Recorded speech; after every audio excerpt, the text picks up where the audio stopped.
ഔലിയാക്കന്മാർ എന്ന് പറഞ്ഞാൽ പെട്ടെന്ന് മനസ്സിലാക്കാൻ പറ്റുന്ന സംഗതിയല്ല.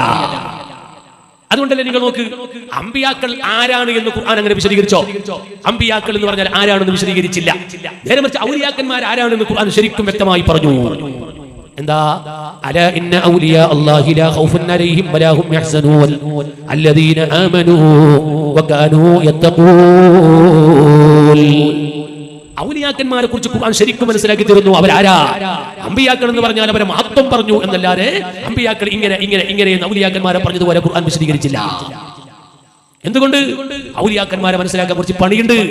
അതുകൊണ്ടാണ് ഔലിയാക്കന്മാരെ പറ്റി പറയുന്ന സ്ഥലത്ത് തന്നെ ആയത്ത് തുടങ്ങുമ്പോൾ അലാ, നന്നായി മനസ്സിലാക്കണം കേട്ടോ.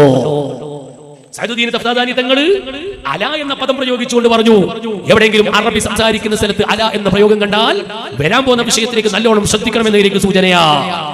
അലാ, നന്നായി പഠിക്കേണ്ടതുണ്ട്.